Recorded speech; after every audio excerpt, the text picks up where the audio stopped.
শুনছেন care of কথক। এই ঠিকানায় মন আসে। হ্যাঁ, যন্ত্রযাপনের শব্দ দূষণে বা নাগরিক ব্যস্ততায় ক্লান্ত মন। দেশি বিদেশি সাহিত্যের বিপুল সম্ভারের কিছু পৃষ্ঠা দিয়ে আমরা সাজিয়ে তুলেছি আমাদের পসরা। তাই সময় পেলেই চলে আসুন কথকের পোস্ট অফিসে। এটা গল্পের ঠিকানা। কেয়ার অফ কথকের এই পর্বে আমরা নিয়ে এসেছি জনাথন সুইফটের অমর সৃষ্টি গালিভার্স ট্রাভেলসের দ্বিতীয় অভিযান ব্রবডিং নাগদের দেশের দ্বিতীয় ও তৃতীয় পরিচ্ছেদ। দৈত্যাকায় মানুষদের দেশে পৌঁছে কি হলো গ্যালিভারের? কোন চড়াই উতরাইয়ের মধ্যে আবর্তিত হচ্ছে তার জীবন? চলুন সময় নষ্ট না করে হারিয়ে যাই গ্যালিভারের সঙ্গে তার আশ্চর্য ও রোমাঞ্চকর অভিযানে। শুরু হচ্ছে জনাথন সুইফটের লেখা গ্যালিভার্স ট্রাভেলসের দ্বিতীয় অভিযান ব্রবডিং নাগদের দেশের দ্বিতীয় পর্ব। আমার কর্ত্রী ঠাকুরনের 9 বছরের একটি কন্যা আছে। কন্যাটি বয়সের তুলনায় কিছু পাকা, চমৎকার সেলাই করতে পারে, খেলার পুতুলটিকে নিপুণ হাতে সাজাতে পারে। সে ও তার মা স্থির করল ইঁদুরের হাত থেকে আমাকে রক্ষা করার জন্যে শিশুদের দোলনায় আমাকে রাত্রে শোয়ানো হবে। একটা ক্যাবিনেটের ড্রয়ার বার করে নিয়ে দোলনাটি তার মধ্যে রাখা হলো এবং দোলনা সমেত ড্রয়ারটি ঝুলিয়ে দেওয়া হলো। আমি যতদিন এই পরিবারে ছিলুম ততদিন এইটিই আমার শয্যা ছিল।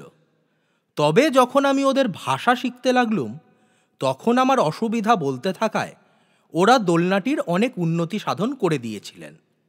এই মেয়েটি ভারী চমৎকার, প্রায়ই আমার কাছে থাকতো, আমার অনেক কাজ করে দিত। আমি কয়েকবার ওর সামনে পোশাক পরিবর্তন করেছিলুম।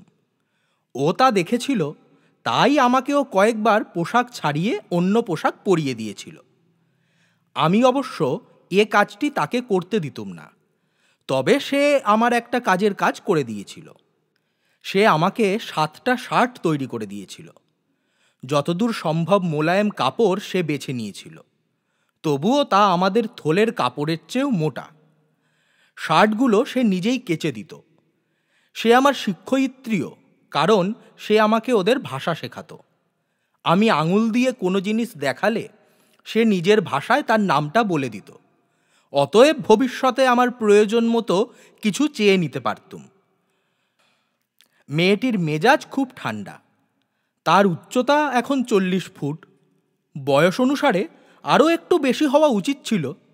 সে আমার নামকরণ করল গ্রিলড্রিগ। তার পরিবারের সকলে আমাকে এই নামে ডাকত, পরে সারা দেশ। শব্দটির বিভিন্ন ভাষায় বিভিন্ন অর্থ করা যেতে পারে। ইংরেজি করলে হয়তো অর্থ হবে ছোট্ট মানুষ। ও দেশে আমি ওরই জন্যে বাস করতে পেরেছিলুম এবং যতদিন ও দেশে ছিলুম ততদিন আমাদের ছাড়াছাড়ি হয়নি। আমি ওকে গ্লামডালক্লিচ নামে ডাকতুম, যার অর্থ খুদে নার্স। সে আমাকে ভালোবেসে যেভাবে আমার যত্ন করেছিল তা আমি স্বীকার না করলে আমি অকৃতজ্ঞ। আমিও যথাসাধ্য প্রতিদান দেবার চেষ্টা করতুম। ক্রমশ কথাটা ছড়িয়ে পড়ল। প্রতিবেশীদের কাছে আমি আলোচ্য হয়ে পড়লুম। আমার কর্তা তার ক্ষেতে একটা অদ্ভুত জীব কুড়িয়ে পেয়েছেন। একটা এসপ্লাঙ্ক নাকের চেয়ে বড় নয়। জীবটা সর্বাংশে আমাদেরই মতো মানুষ, সব বিষয়ে আমাদের অনুকরণ করতে পারে। ওর নিজেরও একটা ভাষা আছে, আমাদের ভাষাও কিছু শিখেছে। 2 পায়ে সোজা হাঁটে, ধীর ও স্থির, ডাকলেই কাছে আসে। অঙ্গ প্রত্যঙ্গ সুগঠিত, অমনটি দেখা যায় না। আর গায়ের রং অভিজাত পরিবারের 3 বৎসরের মেয়েটির চেয়ে ফর্সা। আমার কর্তার বন্ধু প্রতিবেশী এক চাষি কথাটা শুনে একদিন সত্য মিথ্যা যাচাই করতে এলো। আমাকে তখনই তার সামনে হাজির করা হলো। আমার কর্তা আমাকে টেবিলের ওপর তুলে দিল। আমাকে আদেশ করতেই আমি টেবিলের ওপর হাঁটতে লাগলাম। তারপর খাপ থেকে আমার লম্বা ছোড়াখানা বার করে 2-4 বার ঘুরিয়ে আবার খাপে পুরে রাখলুম। তারপর আমার বন্ধু গ্লামডালক্লিচের নির্দেশ অনুসারে কর্তার অতিথিকে তাদেরই ভাষায় অভ্যর্থনা জানালুম। এই আগন্তুকের বয়স হয়েছিল, চোখে কম দেখে, তাই সে পকেট থেকে চশমা বার করে পড়ল। তাই দেখে আমি হো হো করে হেসে উঠলুম, কারণ তার চোখ দুটো দেখাচ্ছিল যেন দুটো জানালায় দুটো চাঁদ। আমাকে ভালো করে দেখবার জন্যই চশমা পরলেন। আমাদের বাড়ির লোকেরা আমার হাসির কারণ বুঝতে পারল, কিন্তু আগন্তুক নিরর্থক আমার ওপর চটে গেল। লোকটি কৃপণ স্বভাবের, পয়সা রোজগারের দিকে তার নজর। সে আমার কর্তার কাছে বলল, পাশের শহরে ওকে নিয়ে যাও, সেখানে ওকে দেখিয়ে 2 পয়সা রোজগার করতে পারবে। শহরটা বেশি দূরে নয়, আমাদের বাড়ি থেকে 22 মাইল। ঘোড়ায় চেপে গেলে আধ ঘন্টা সময় লাগবে। আমার সন্দেহ হলো কিছু একটা ষড়যন্ত্র চলছে। আমি লক্ষ্য করলুম যে আমার কর্তা এবং আগন্তুক দুজনে মিলে ফিস ফিস করে কথা বলছে, আর মাঝে মাঝে আমার দিকে আঙুল দিয়ে দেখাচ্ছে।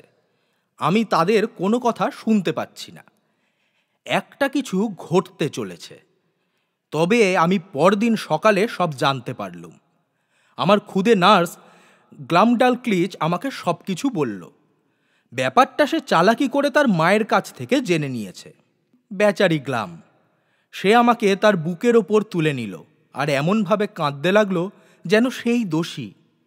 সে আশঙ্কা করছে যে ওই গ্রাম্য অশিক্ষিত লোকগুলো আমার ক্ষতি করবে, আমাকে নিয়ে এমনভাবে নাড়াচাড়া করবে যে তাদের টেপন টাপনে হয় আমি দমবন্ধ হয়ে মারা যাব, নয়তো আমার হাত পা একটা কিছু ভাঙবে। সে বলতে লাগলো যে আমি বিনয়ী ও নম্র, নিজের সম্মান রাখতে জানি, আর সেই আমাকে নিয়ে ওরা ছেলে খেলা করবে, আমার চূড়ান্ত অপমান করে ছাড়বে। শুধু কিছু অর্থের লোভে আমাকে কতকগুলো বাজে গ্রাম্য মানুষের সামনে দাঁড় করিয়ে দেবে। কি বিশ্রী! সে বলতে লাগলো যে তার বাবা আর মা কথা রাখে না। তারা বলেছিল গ্রিলড্রিগ আমার, কিন্তু এখন ওরা কথা রাখছে না। গত বছরে ওরা এমন ভান করলে যে একটা ভেড়ার বাচ্চা আমাকে দিয়েই দিল, কিন্তু সেটা যেই বড় হলো আর মোটা হলো অমনি সেটা একটা কসাইকে বেচে দিল। আমার নার্স এত দুঃখ প্রকাশ করলেও আমি বুঝলুম আমার কিছু করার নেই। ওরা যা করবে তা আমাকে মেনে নিতেই হবে। তবে আমার আশা আমি একদিন মুক্তি পাবই। এদের হাতে যতদিন থাকবো ততদিন আমি কিছু করতে পারবো না। এমনকি ইংল্যান্ডের রাজা এদের হাতে পড়লে তাঁকেও এইসব বিড়ম্বনা সহ্য করতে হতো। পাশেই একটা শহরে হাট বসে। আমার কর্তা তার বন্ধুর পরামর্শে আমাকে হাটে নিয়ে যাবেন। তিনি আমাকে একটা বাক্সর মধ্যে ভরলেন, সঙ্গে আমার খুদে নার্সকেও নিলেন। সে আমার পিছনে বসল। বাক্সটা চারদিকে বন্ধ, তবে আমার ভেতর বাইরে করবার জন্য একটা দরজা আছে, আর বায়ু চলাচল করবার জন্য বাক্সর গায়ে কয়েকটা ছোট ছোট গর্ত করা আছে। আমার যাতে কষ্ট না হয় সেজন্য গ্লাম তার পুতুলের বিছানার একটা তোষক বাক্সের মধ্যে বিছিয়ে দিয়েছিল। ইচ্ছে করলে আমি তার উপর শুতেও পারি। গ্লাম আমাকে আরাম দেবার চেষ্টা করলে কি হবে, গাড়ির সে কি ঝাঁকানি! ঝড়ের সময় জাহাজেও এরকম বা এমন ঘন ঘন ঝাঁকানি খেতে হতো না। বিরাট ঘোড়া, পা ফেলছে 40 ফুট পর পর। যদিও আধ ঘন্টার যাত্রা, তবুও ওই সময়ের মধ্যে আমার অবস্থা কাহিল হয়ে গিয়েছিল। পথ বেশি নয়, লন্ডন থেকে সেন্ট অ্যালবান্স যতটা দূর অতটা দূর হবে। কর্তা একটা সরাইখানার সামনে গাড়ি দাঁড় করালেন। এখানে উনি মাঝে মাঝে আসেন। কর্তা সরাইওয়ালার সঙ্গে পরামর্শ করলেন, আমার জন্য একজন ঘোষক দরকার, যে হাটে ও শহরে চিৎকার করে বলবে, একটি অদ্ভুত জিপ পাওয়া গেছে, যদি দেখতে চাও তো গ্রিন ইগলে চলে এসো। জিপটি আকারে একটি এসপ্ল্যান নাকের চেয়ে বড় নয়, কিন্তু দেখতে ঠিক মানুষের মতো, কথা বলতে পারে এবং নানা ক্রীড়াকৌশল দেখাতে পারে। এসপ্ল্যান নাক ও দেশের সুন্দর একটি পশু, প্রায় 6 ফুট লম্বা। এছাড়া ওই ঘোষক আমাকে জনসাধারণকে দেখাবার জন্য প্রয়োজনীয় সব ব্যবস্থাও করবে। এরকম একজন লোক পাওয়া গেল। সরাইখানার সবচেয়ে বড় ঘরে আমাকে নিয়ে গিয়ে একটা টেবিলের ওপর দাঁড় করিয়ে দেওয়া হলো। ঘরখানা লম্বা ও চওড়ায় দুদিকে 300 ফুট। আমার খুদে নার্স আমাকে দেখাশোনা করবার জন্যে এবং দর্শকদের সামনে কি দেখাবো বা করব তার তালিম দেবার জন্যে টেবিলের পাশে একটা নিচু টুলে উঠে দাঁড়ালো। ঘরের মধ্যে অযথা ভিড় না বাড়াবার জন্যে এবং যাতে আমার অসুবিধা না হয় সেজন্যে কর্তা ঠিক করলেন একসঙ্গে 30 জনের বেশি ঘরে লোক ঢোকানো চলবে না। আমার খুদে বান্ধবী আমাকে টেবিলের ওপর বিশেষ কায়দায় হাঁটতে বলল। আমি তাই হাঁটলুম। তারপর আমি যাতে বুঝতে পারি ওদের এমন ভাষায় আমাকে প্রশ্ন করতে লাগলো। আমিও যত জোরে সম্ভব চিৎকার করে সেগুলির উত্তর দিতে থাকলুম। দর্শকরা ঘরে আসবার পর আমি বেশ কয়েকবার ঘুরে ফিরে তাদের অভিবাদন জানালুম। বললুম, তোমরা আমার অভিনন্দন গ্রহণ করো, তোমরা স্বাগতম। ক্ষুদ্র বক্তৃতাও দিলুম। সেলাই করবার সময় গ্লাম আঙুলে যে টুপি পরত, সুরাপান করবার জন্যে সেই রকম একটা টুপি সে আমাকে দিয়েছিল। আমি তাতে সুরা ঢেলে দর্শকের স্বাস্থ্যপান করলুম। তারপর খাপ থেকে আমার লম্বা ছোরা বার করে ইংরেজদের মতো ওদের কিছু খেলা দেখালুম। গ্লাম আমাকে একটা সরু কাঠি দিয়েছিল, আমি সেটা বর্ষার মতো ধরে কিছু কসরত দেখালুম। সেদিন 12 দল দর্শককে আমার কলা কৌশল দেখাতে হলো। কোনোবার কম, কোনোবার বেশি, এইভাবে খেলা দেখাতে দেখাতে গোলমাল এবং কেউ কেউ আমাকে বিরক্ত করার ফলে আমি ভীষণ ক্লান্ত হয়ে পড়লুম, প্রায় আধমরা। যারা আমার কসরত দেখে ঘর থেকে বেরিয়ে গেল, তারা আমার বিষয়ে এমন বাড়িয়ে বলতে লাগলো যে পরবর্তী দল দরজা ভেঙে ঘরে ঢুকতে চায়। আমাকে যাতে কেউ স্পর্শ করতে না পারে বা কেউ ক্ষতি করতে না পারে, এজন্য কর্তা নিজের স্বার্থে টেবিলের চারিদিকে বেঞ্চি দিয়ে ঘিরে দিয়েছিলেন এবং একমাত্র আমার নার্স ছাড়া আমাকে যাতে কেউ স্পর্শ করতে না পারে সেজন্য সতর্ক দৃষ্টি রাখছিলেন। তবুও স্কুলের একটা দুষ্টু ছাত্র আমার মাথা লক্ষ্য করে একটা হেজেলনাট ছুঁড়ে মারল। ভাগ্যিস অল্প একটুর জন্য সেটা ফসকে গিয়েছিল, নইলে আমার মাথা ফেটে ঘিলু বেরিয়ে পড়ত। নাটটা কুমড়োর সমান বড়। যাই হোক, দুষ্টু ছেলেটাকে ধরে প্রহার দিয়ে ঘর থেকে বার করে দেওয়া হলো। আমার কর্তা প্রকাশ্যে ঘোষণা করলেন যে আমাকে আবার দেখা যাবে পরের হাটবারের দিন। বাড়ি থেকে শহরে যাবার সময় আমার খুব কষ্ট হয়েছিল, গায়ে হাতে পায়ে ব্যথা হয়ে গিয়েছিল। তারপর 8 ঘন্টা খেলা দেখিয়ে আমি এত ক্লান্ত হয়ে গিয়েছিলুম যে আমি সোজা হয়ে দাঁড়াতেই পারছিলুম না, গলা দিয়ে স্বরও বেরোচ্ছিল না। ইতিমধ্যে নিজ স্বার্থের জন্যই এবং হয়তো আমাকে কিছু আরাম দেবার উদ্দেশ্যে কর্তা একটা গাড়ি তৈরি করালেন। সুস্থ হয়ে উঠতে আমার 3 দিন লাগলো। তবুও কি নিস্তার আছে? বিশ্রাম পাবার উপায় নেই। আমার কথা শুনে 100 মাইলের মধ্য থেকে বহু লোক আমাকে দেখবার জন্য দলে দলে আসতে লাগলো। এ অঞ্চলে অনেক লোকের বাস, বউ বাচ্চা নিয়ে তারা আসতে লাগলো। কর্তাও তাদের কাছ থেকে মোটা দর্শনী আদায় করতে লাগলেন। মাত্র একটা পরিবার এলেও তাদের কাছ থেকে 30 জনের দেয় দর্শনী আদায় করছিলেন। বুধবার ওদের স্যাবাথ ডে, তাই সেদিন ছাড়া আমাকে রোজই খানিকটা সময় দর্শকদের সামনে হাজির করা হতো। আমি ক্লান্ত হয়ে পড়তুম, তবে ইতিমধ্যে আমাকে হাটবারে শহরে নিয়ে যাওয়া হয়নি। আমার কর্তা যখন বুঝতে পারলেন যে আমাকে হাটে বাজারে দেখালে বেশ 2 পয়সা উপার্জন হচ্ছে, তখন তিনি স্থির করলেন যে রাজ্যের বড় বড় শহরে আমাকে নিয়ে যাবেন। অতএব দীর্ঘ ভ্রমণের জন্যে তিনি প্রস্তুত হলেন। বাড়ি ও চাষবাস দেখাশোনার ব্যবস্থা করলেন এবং স্ত্রীকে সব বুঝিয়ে তাকে সাবধানে থাকতে বলে তার কাছ থেকে বিদায় নিলেন। আমি এই দেশে আসবার 2 মাস পরে 1703 খ্রিস্টাব্দের 17ই আগস্ট আমরা যাত্রা করলুম। যে বড় শহরে যাচ্ছি সেটা রাজ্যের মধ্যস্থলে অবস্থিত, বাড়ি থেকে প্রায় 3000 মাইল দূরে। কর্তা গ্লামডালক্লিচকেও সঙ্গে নিলেন, সে থাকবে পিছনে। আমি তো আছি বাক্সের মধ্যে। গ্লাম বাক্সটা কোলের ওপর তুলে নিয়ে কোমরের সঙ্গে দড়ি দিয়ে বেশ করে বেঁধে নিল। আমার যাতে কষ্ট না হয় সেজন্যে গ্লাম বাক্সটার ভেতর দিকে নরম কাপড় বসিয়ে দিয়েছিল, আর তার পুতুলের বিছানা থেকে অনেকগুলো তোষক এনে মেঝেতে বিছিয়ে দিয়ে চাদর পেতে দিয়েছিল। আমি যাতে আরামে থাকতে পারি সেজন্যে সে চেষ্টার ত্রুটি করেনি। কর্তা ও গ্লাম ছাড়া আমাদের সঙ্গে ছিল বাড়ির একটি বালক, যে মালপত্র নিয়ে ঘোড়ার পিঠে চলল।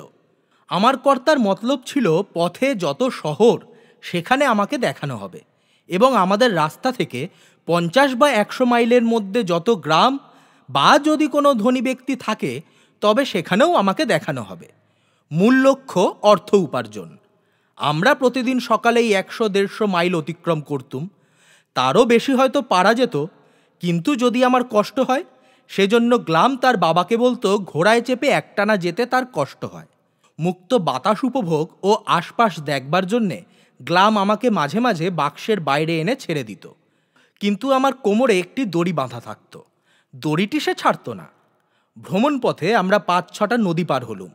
নদীগুলি মিশরের নীলনদ বা ভারতের গঙ্গা নদী অপেক্ষা অনেক বেশি চওড়া ও গভীর।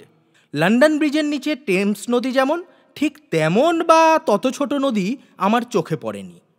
বড় নগরে পৌঁছবার আগে 10 সপ্তাহ কেটে গেল। ইতিমধ্যে আমাকে 18টি বড় শহরে, অনেক বড় গ্রামে এবং কিছু ধনী ব্যক্তিদের বাড়িতে দেখানো হলো। অক্টোবর মাসের 26 তারিখে আমরা সেই বড় নগরে পৌঁছলুম, যার নাম লোডব্রুলগ্রুড বা দুনিয়ার গৌরব। নগরের প্রধান রাস্তার ওপরে প্রাসাদ থেকে অনতি দূরে আমার কর্তা বাসা নিলেন। আমার চেহারা ও গুণাবলীর বর্ণনা দিয়ে কর্তা যথারীতি প্রাচীরপত্র টাঙিয়ে দিলেন। 300 থেকে 400 ফুট চওড়া একটা বড় ঘর কর্তা ভাড়া নিলেন। একটা গোল টেবিলও আনলেন, তার ব্যাস 60 ফুট। এরই ওপর আমাকে খেলা দেখাতে হবে এবং আমি যাতে টেবিল থেকে পড়ে না যাই সেজন্য টেবিলটি ঘিরে 3 ফুট উঁচু বেড়া দেওয়া হলো। আমাকে প্রতিদিন 10 বার দেখানো হতো। সকলে অবাক হতো, তবে সন্তুষ্ট চিত্তে বাড়ি ফিরত। আমি তখন ওদের ভাষায় মোটামুটি কথা বলতে পারি, তবে বুঝতে পারি সবই। গ্লাম আমাকে বাড়িতে শেখাতো, পড়াতো, পরে আস্তে আস্তেও পড়িয়েছে, যার ফলে ওদের ভাষার অক্ষর পরিচয় হয়েছে এবং লিখতেও পারি। তরুণীদের ব্যবহারযোগ্য একটা ছোট ধর্মপুস্তক গ্লাম তার পকেটে রাখত। ছোট হলেও বইখানা স্যানমান্স অ্যাটলাসের মতো বড় হবে। গ্লাম আমাকে সেই বইখানাও পড়িয়েছিল। কয়েক সপ্তাহ ধরে প্রচুর পরিশ্রমের ফলে আমার স্বাস্থ্যের অবনতি ঘটতে থাকলো। আমাকে দেখিয়ে কর্তার যত আয় হয় ততই তার লোভ বেড়ে যায়। এদিকে আমার খিদে কমতে থাকে, রোগা হয়ে যায়, হাড় বেরিয়ে পড়ে। কর্তাও আমার স্বাস্থ্যের অবনতি লক্ষ্য করেছিল এবং ধরে নিয়েছিল আমি শীঘ্র মারা যাব। তাই তিনি ভাবলেন ইতিমধ্যে যত পারেন তত টাকা তুলে নেবেন। তিনি যখন এই রকম ভাবছেন তখন স্লাডডাল অর্থাৎ ভদ্রদূতের আগমন হলো। তিনি কর্তাকে আদেশ করলেন যে রানী ও তার সখীবৃন্দের চিত্ত বিনোদনের জন্যে আমাকে অবিলম্বে রাজসভায় হাজির করতে হবে। যারা আমাকে এর মধ্যে দেখেছিল তাদের মধ্যে কেউ নিশ্চয়ই রানীর কাছে আমার নিখুঁত বর্ণনা দিয়েছিল। আমি কেমন, কি খাই বা কথা বলি কিনা, ওদের ভাষা জানি কিনা ইত্যাদির বিবরণ শুনেই হয়তো মহারানী আমাকে দেখবার জন্য আগ্রহী হয়েছিলেন। আমাকে রানীর সামনে হাজির করা হলো। রানী ও তার সহচরীরা আমার আচরণে মুগ্ধ। আমি রানীর সামনে হাঁটু গেড়ে বসে তার পদচুম্বন করতে চাইলুম, কিন্তু আমাকে টেবিলে তুলে দেওয়া হলো। রানী তার কোড়ে আঙুল আমার দিকে বাড়িয়ে দিলেন। আমি আঙুলটি 2 হাতে ধরলুম ও অগ্রভাগে আমার ওষ্ঠ স্পর্শ করলুম। রানী আমাকে আমার দেশ ও আমার ভ্রমণ সম্বন্ধে কয়েকটি প্রশ্ন করলেন। আমি যথাসম্ভব স্পষ্ট করে ও সংক্ষেপে তার উত্তর দিলুম। তিনি আমাকে জিজ্ঞাসা করলেন আমি রাজপ্রাসাদে বাস করতে রাজি কিনা। আমি কোমর বেঁকিয়ে মাথা নিচু করে মহারানীকে বিনীতভাবে বললুম আমি আমার কর্তার দাস, কিন্তু আমার যদি স্বেচ্ছায় কাজ করার অধিকার থাকতো তাহলে আমি নিশ্চয়ই মহারানীর সেবায় নিজেকে নিবেদন করে গৌরব বোধ করতুম। মহারানী তখন আমার কর্তাকে জিজ্ঞাসা করলেন যে কর্তা আমাকে ভালো দামে বিক্রি করতে রাজি আছে কিনা। কর্তা তো ভেবেছিল আমি বড়জোর আর মাসখানেক বাঁচব, অতএব আমাকে বেচে যা পাওয়া যায় তাই লাভ, এবং আমার জন্য সহস্র স্বর্ণমুদ্রা দাবি করল। এই অর্থ কর্তাকে অবিলম্বে দিয়ে দেওয়া হলো। এক একটি স্বর্ণমুদ্রার আকার 800 ময়ডোরের সমান। ইউরোপের তুলনায় এদেশের সব কিছুর আকার বিরাট, তাই ইউরোপের চড়া সোনার দামের হিসাব করলে এখানের এক একটি স্বর্ণমুদ্রার দাম ইংল্যান্ডে 1000 গিনিতে বিক্রয় হবে। এখন আমি মহারানীর দাস। সাহস করে তাকে বললুম গ্লামডাল ক্লিচ নামে ওই মেয়েটি বরাবর আমাকে অত্যন্ত যত্ন ও করুণার সঙ্গে আমার দেখাশোনা করেছে এবং সে আমার আচার ব্যবহারের সঙ্গে সুপরিচিত। মহারানী যদি ইচ্ছা করেন তাহলে গ্লামকে আমার নার্স ও শিক্ষিকা হিসেবে নিযুক্ত করতে পারেন। মহারানী আমার আবেদনে সাড়া দিলেন। আমার প্রাক্তন কর্তাও রাজি হলো, কারণ মেয়ে রাজবাড়িতে থাকবে এর চেয়ে ভালো আর কি হতে পারে। গ্লামও তার আনন্দ ঢাকতে পারল না, সেও খুব খুশি। আমার প্রাক্তন কর্তা এবার বিদায় নেবেন। আমাকে বললেন তোমার ভালো ব্যবস্থাই করে গেলুম। আমি কিছু না বলে শুধু মাথা নিচু করে তাকে বিদায় জানালুম। রানী আমার দুর্বল শরীর লক্ষ্য করলেন এবং চাষি কর্তা চলে যাবার পর কারণ জিজ্ঞাসা করলেন। চাষি এখন আর আমার কর্তা নয়, তাই তার কাছে কোনো কাজ বা কথার জন্য দায়ী নই। তাই আমি রানীকে বললুম কিভাবে সেই চাষি আমাকে তার খেতে অর্থাৎ কুড়িয়ে পায় এবং আমার জন্যে সে যা করেছে তার প্রতিদানে আমাকে রাজ্যের প্রায় অর্ধেক দেশে আমাকে দেখিয়ে ও বিক্রি করে অনেক গুণ বেশি লাভ করেছে। এজন্যে আমাকে এত বেশি পরিশ্রম করতে হয়েছে যে আমার চেয়ে 10 গুণ শক্তিশালী একটা প্রাণী মারা যেতে পারত। প্রতিদিন ঘন্টার পর ঘন্টা ধরে কসরত দেখাতে দেখাতে আমি অত্যন্ত ক্লান্ত হয়ে পড়তুম, আর কিছুদিন পরে হয় আমি অথর্ব হয়ে পড়তুম বা মারা যেতুম।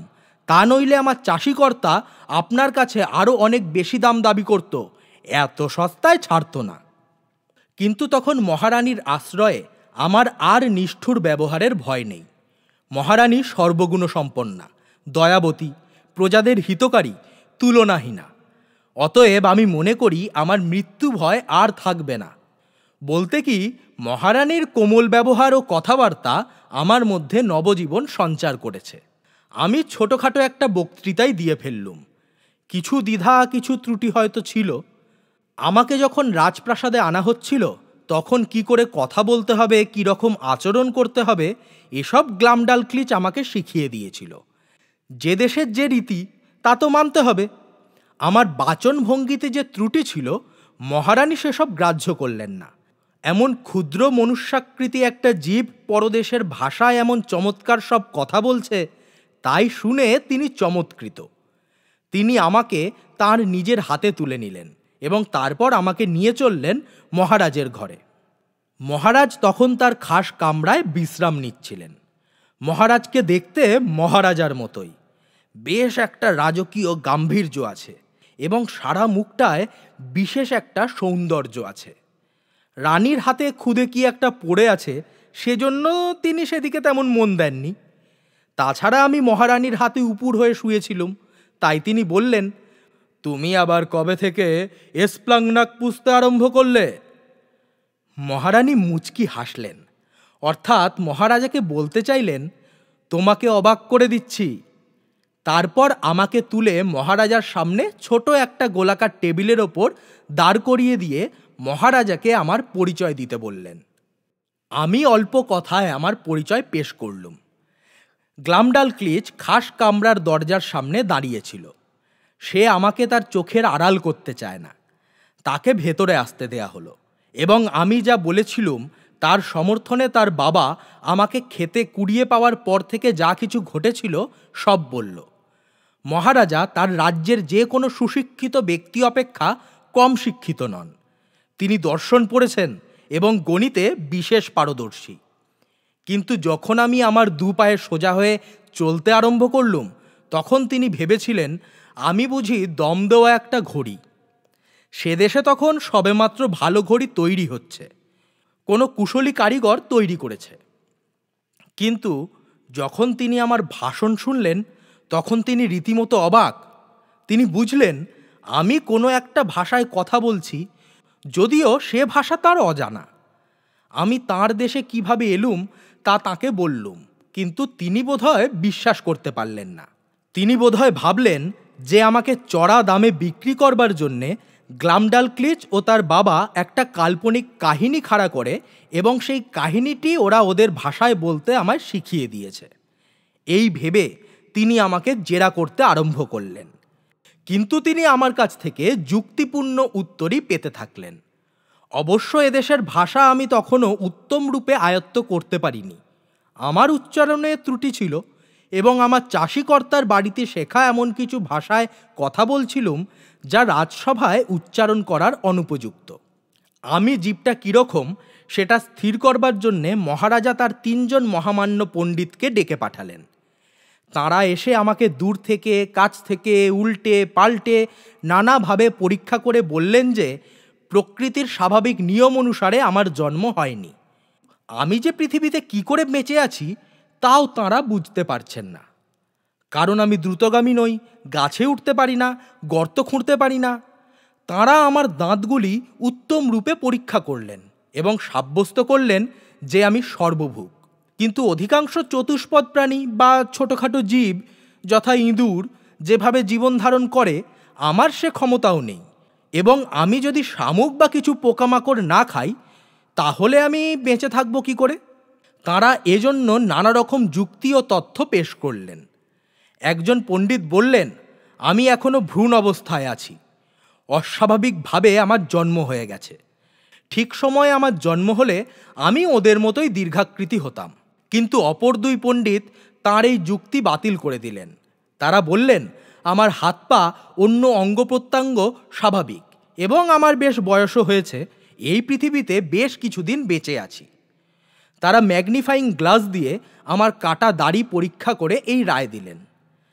তাঁরা বললেন, আমি বামন নই, কারণ বামনরাও এত ক্ষুদ্র হতে পারে না। রানীর যে প্রিয় বামনটি আছে, যা নাকি এই রাজ্যে সর্বাপেক্ষা ছোট, তার উচ্চতা 30 ফুট।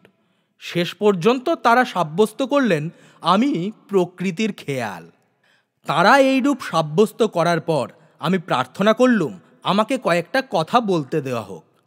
অনুমতি পেয়ে মহারাজাকে বললুম, আমি যে দেশ থেকে আসছি সে দেশে আমার মাপ অনুযায়ী লক্ষ লক্ষ নরনারী আছে, এবং সে দেশের বাড়িঘর, জীবজন্তু, গাছপালা সেই মাপ অনুযায়ী ঠিক। আপনাদের দেশে আপনারা যেমন দীর্ঘকায়, তেমনি আপনাদের গাছপালা ও জীবজন্তুও বিরাটকায়। মহারাজ, আপনার রাজ্যে যেমন প্রজাদের অনেক অধিকার আছে, আমাদের দেশেও অনুরূপ অধিকার আমরা ভোগ করি। আপনার পণ্ডিতগণ যা সাব্যস্ত করলেন তা ঠিক নয়। পণ্ডিতেরা অবশ্য আমার কথা মানলেন না, বিদ্রূপের হাসি হাসলেন। তারা মন্তব্য করলেন, আমার এই কর্তাচাষী আমাকে ভালোভাবেই শিখিয়ে দিয়েছে। মহারাজার মন কিন্তু তার পণ্ডিতগণ অপেক্ষা যুক্তিবাদী, তার বোধশক্তি প্রখর। তিনি পণ্ডিতদের বিদায় দিয়ে সেই চাষিকে ডেকে পাঠালেন। সৌভাগ্যক্রমে চাষি তখনও নগর ছেড়ে চলে যায়নি। মহারাজা তাকে নিজে পৃথকভাবে গোপনে জিজ্ঞাসাবাদ করলেন। পরে তার কন্যা ও আমাকে ডাকলেন। সকলকে নানা প্রশ্ন করে তার সম্ভবত বিশ্বাস হলো আমি সত্য কথাই বলেছি। তিনি মহারানীকে আদেশ দিলেন যে আমার জন্যে যেন বিশেষ যত্ন নেওয়া হয়। আমার দেখাশোনার জন্য গ্লামডালক্লিচ থাকবে, কারণ মহারাজ আমাদের দুজনের মধ্যে স্নেহের সম্পর্ক লক্ষ্য করেছিলেন। গ্লামের জন্যে রাজপ্রাসাদের মধ্যে পৃথক কক্ষ ঠিক করে দেওয়া হলো। তার শিক্ষার জন্য একজন গভর্নেস নিযুক্ত করা হলো। তাকে পোশাক পরিচ্ছদ পরানো ও তার প্রসাধনের জন্য আরও একজন মহিলাকে নিযুক্ত করা হলো। এছাড়া ছোটোখাটো কাজের জন্য 2জন পরিচারিকাও নিযুক্ত করা হলো। কিন্তু আমার সব কাজ গ্লাম করবে। রানী তার আসবাব প্রস্তুতকারককে আদেশ দিলেন আমার বাসযোগ্য একটি বাক্স তৈরি করে দিতে, কিন্তু তার মধ্যে শয়ন ব্যবস্থা ও অন্যান্য অংশ কিভাবে নির্মিত হবে তা আমিও গ্লাম ঠিক করে দেব। আসবাব প্রস্তুতকারক একজন কুশলী কারিগর। সে 12 ফুট উচ্চ ও 16 ফুট চৌকো চমৎকার একটি কাঠের বাক্স বানিয়ে দিল। সার্সি সমেত জালনা এবং দরজা তো রইলই, এবং ওরই মধ্যে লন্ডন বেড চেম্বারের মতো 2টো কুঠুরিও বানিয়ে দিল। ছাদের সঙ্গে যুক্ত করে কবজা লাগিয়ে এমন কৌশলে শোবার খাট তৈরি করে দিল যে সেটি ওঠানো নামানো যাবে। রাজবাড়ির বিছানা সরবরাহকারী উত্তম বিছানা তৈরি করে দিল। খাট সমেত বিছানা গ্লাম সহজেই রোদে দিতে পারত, আবার দরকারের সময় নামিয়ে দিত। কাঠের মিস্ত্রি আমার জন্যে 2টি সুন্দর চেয়ার তৈরি করে দিল।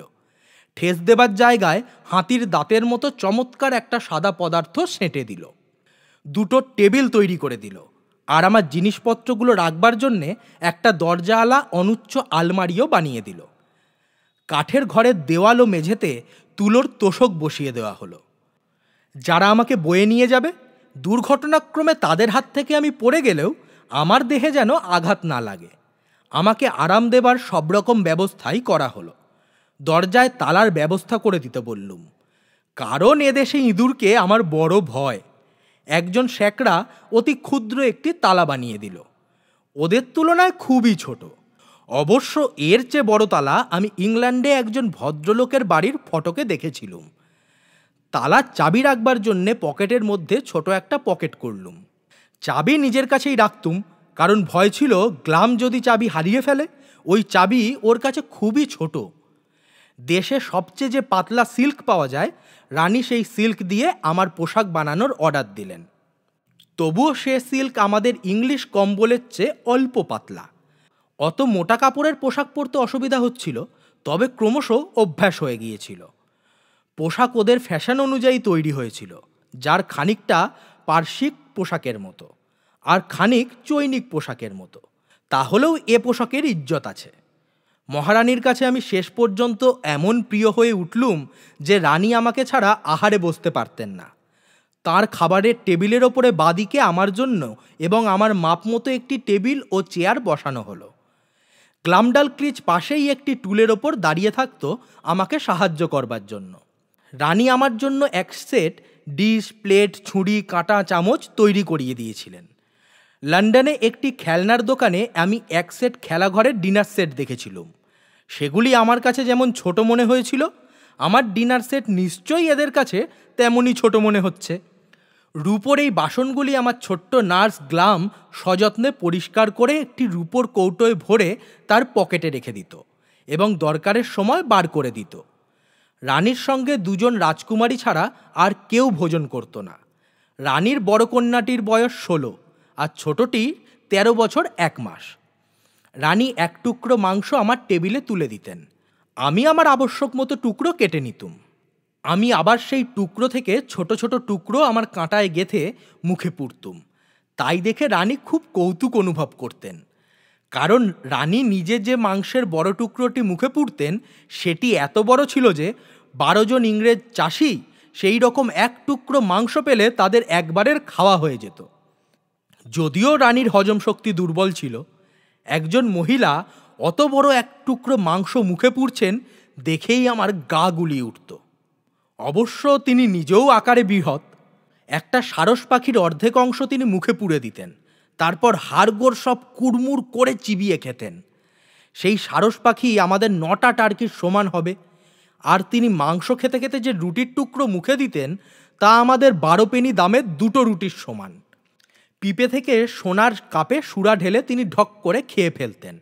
তার ছুরি ও চামচ ও অন্যান্য সরঞ্জাম তার হাতের মাপের মতোই ছিল। আমাকে গ্লাম একবার আমার কৌতূহল মেটাতে ডাইনিং হলে নিয়ে গিয়েছিল। সেখানে টেবিলের ওপর বিরাট আকারের ছুরি কাঁটা দেখে আমি অবাক। বাবা, এত বিরাট আকারের ছুরি কাঁটা আমি কখনো দেখিনি, ভাবতেই পারি না। প্রতি বুধবার, আগেই বলেছি বুধবার ওদের স্যাবাথ ডে অর্থাৎ বিশ্রাম দিবস, তো প্রতি বুধবার রাজা, রানী, রাজকুমার ও রাজকুমারীরা একত্রে মহারাজার কক্ষে ডিনার খেতেন। তাদের টেবিলের ওপর আমারও টেবিল পড়ত। আমিও তাদের সঙ্গে আহার করতুম, কারণ মহারাজাও আমাকে পছন্দ করতে আরম্ভ করেছেন। ওদের টেবিলের বাদিকে আমার টেবিল পড়ত, পাশেই থাকতো লবণদানি। রাজকুমার আমার সঙ্গে কথা বলতে ভালোবাসতেন। তিনি ইউরোপের রীতিনীতি, ধর্ম, আইন, শাসনকার্য, শিক্ষা ইত্যাদি সম্বন্ধে জানতে চাইতেন। আমি যথাসম্ভব তার কৌতূহল চরিতার্থ করতুম। তাঁর বোধশক্তি ও বিচার বুদ্ধি তীক্ষ্ণ ছিল। আমার বক্তব্য শোনার পর তিনি বিষয়বস্তুগুলি নিয়ে সারগর্ভ আলোচনা করতেন। তবে আমি কথা বলবো যে আমার প্রিয় স্বদেশভূমির বিষয়, যথা তার ব্যবসা বাণিজ্য, স্থলে জলে যুদ্ধ, ধর্ম নিয়ে বিভেদ, দেশের রাজনৈতিক দল, শিক্ষা নিয়ে গোঁড়ামি ইত্যাদি নিয়ে আলোচনা করতে করতে আমি উচ্ছ্বসিত হয়ে উঠতুম। রাজকুমার তখন আমাকে তার হাতে তুলে নিয়ে অপর হাত দিয়ে আমার পিঠে মৃদুভাবে হাত বোলাতে বোলাতে খুব হাসতেন। হাসতে হাসতে আমাকে প্রশ্ন করতেন, মশাই তুমি কোন দলের, হুইগ না টোরি? রাজদণ্ডের সমান দীর্ঘ একটি সাদা যষ্টি নিয়ে তার প্রথম মন্ত্রী তার পশ্চাতেই দাঁড়িয়েছিলেন। তাকে উদ্দেশ্য করে কুমার বললেন, মানুষের এইসব জাঁকজমক ও আড়ম্বর তুচ্ছ মনে হয় যখন ভাবি আমার হাতের ওপরের এই ক্ষুদে মানুষরাও নাগরিকদের উপাধি ও সম্মান প্রদান করে, বাড়িঘর শহর তৈরি করে, সাজ পোশাক তৈরি করে, ভাব ভালোবাসা করে, আবার যুদ্ধও করে, অপর মানুষকে ঠকায়, বিশ্বাসঘাতকতাও করে। আমাদের মহান দেশ সম্বন্ধে কুমারের ভালো মন্তব্য শোনবার সময় যেমন গৌরববোধ করছিলুম, তেমনি কটু মন্তব্য শোনবার সময় ক্রোধ হচ্ছিল, মুখ সাদা হয়ে যাচ্ছিল। আমাদের শিল্প বা সমরসজ্জা, ফ্রান্সের কিছু কলঙ্ক, ইউরোপের স্বাধীন নারী, আমাদের নৈতিক উৎকর্ষ বা ধর্মাচরণ, সম্মান বা সত্যবাদিতা কিংবা অহংকার ও হিংসা সম্বন্ধে তার অনেক মন্তব্য আমার ভালো লাগেনি, কিন্তু মুখ বুজে সবই সহ্য করতে হয়। আমার এমন ক্ষমতা নেই যে ওদের সঙ্গে পেরে উঠি। মনকে বোঝাই, নিজের দেশেও তো অনেক কিছু দেখে বিদ্রূপ করি বা হাসি বা বাহবা দিই, অতএব এ ধরনের দোষগুণ এদেরও থাকবে। মাঝে মাঝে আমিও মনে মনে হাসি। রানী তখন আমাকে তার হাতে তুলে নিয়ে আয়নার সামনে দাঁড়ান। তখন আমার নিজেকেই নিজের আসল আকার অপেক্ষা খুব ছোট মনে হয়। তখনই আমার হাসি পায়। কিন্তু আমার ক্রোধ হয় এবং আমি মর্মাহত হই যখন রানীর সেই দুর্বিনীত বামন আমাকে বিদ্রূপ করে। ওদের দেশে অন্যান্য ব্যক্তি অপেক্ষা তার উচ্চতা অনেক কম, তবুও সে আমার চেয়ে অনেক লম্বা। তারই সুযোগ নিয়ে সে মাঝে মাঝে সীমা ছাড়িয়ে আমাকে ব্যঙ্গ বিদ্রূপ করে। অপমানে আমার গা জ্বালা করে। আমি যখন রানীর খাস কামরায় রাজসভার বিশিষ্ট ব্যক্তিদের সঙ্গে কথা বলি, সেই সময়ে সে ইচ্ছে করে আমার পাশ দিয়ে কয়েকবার যাবে ও সেই সঙ্গে আমার ক্ষুদ্র আকৃতি নিয়ে আমাকে ব্যঙ্গ করবে।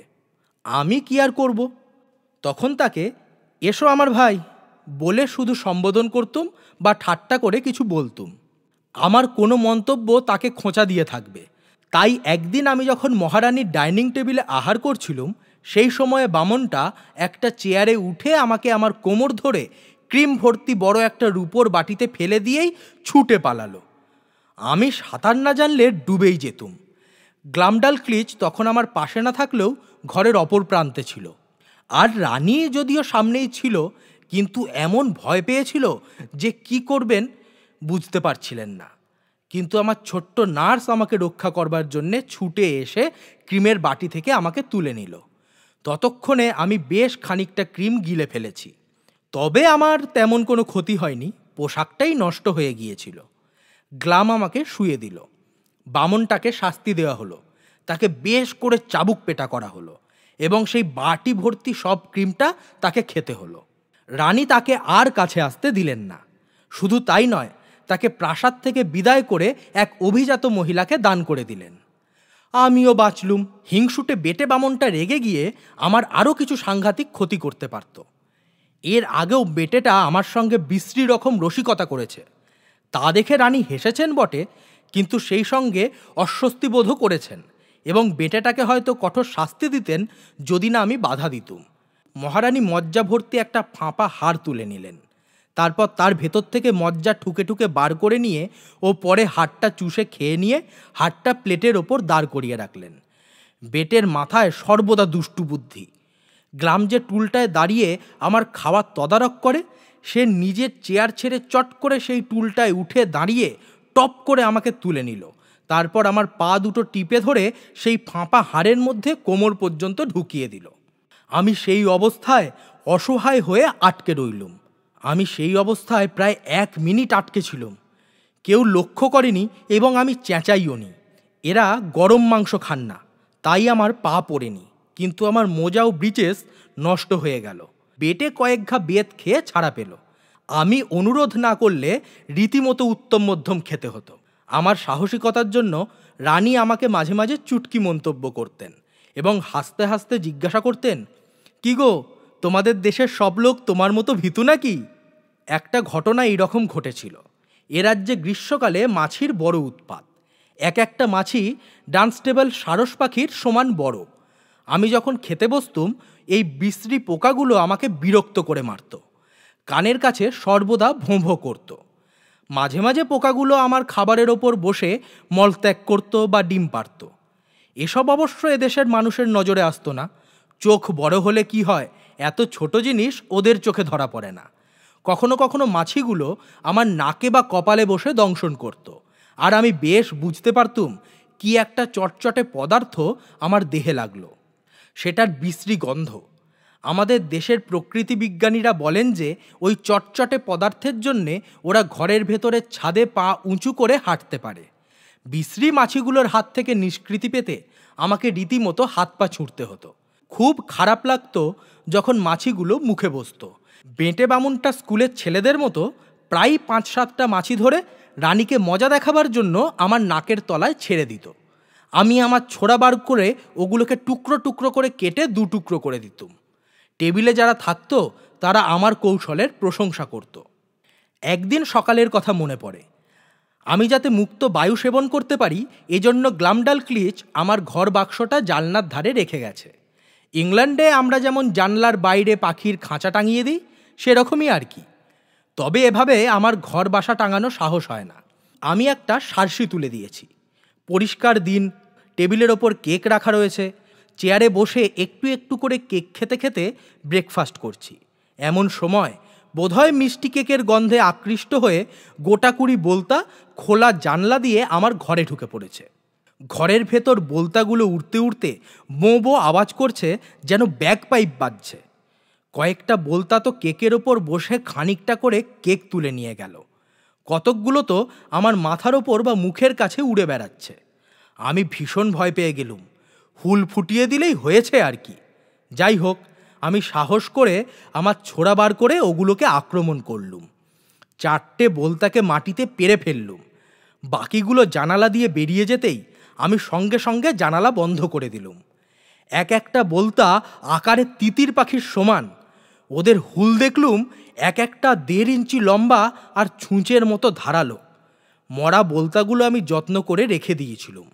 বোলতাগুলি এবং আরও কিছু জিনিস আমি ইউরোপে অনেককে দেখিয়েছিলুম। ইংল্যান্ডে ফিরে আমি 3টে বোলতা গ্রেসাম কলেজে দান করেছিলুম, আর একটা নিজের কাছে রেখে দিয়েছিলুম। শুনলেন জনাথন সুইফটের লেখা গ্যালিভার্স ট্রাভেলসের দ্বিতীয় অভিযান ব্রবডিং নাগদের দেশের দ্বিতীয় ও তৃতীয় পরিচ্ছেদ। কয়েকটি পর্বে পরিবেশিত হবে এই সম্পূর্ণ অভিযানটি। গল্পের সূত্রধার আমি সৌরভ রায়। শব্দগ্রহণ ও সম্পাদনা সৌরিশ ভট্টাচার্য। Poster design Ranjan Das. সমগ্র পরিকল্পনা ও গল্প পাঠে নীলাশিস বসু। আমাদের এই ক্ষুদ্র প্রয়াস যদি আপনাদের ভালো লাগে তাহলে আমাদের পাশে থাকুন। চ্যানেলটি সাবস্ক্রাইব করুন, লাইক ও শেয়ার করতেও ভুলবেন না। কমেন্টে জানান আপনাদের মতামত। ভালো থাকুন। ফিরে আসবো আগামী সপ্তাহে এই গল্পের ঠিকানায়।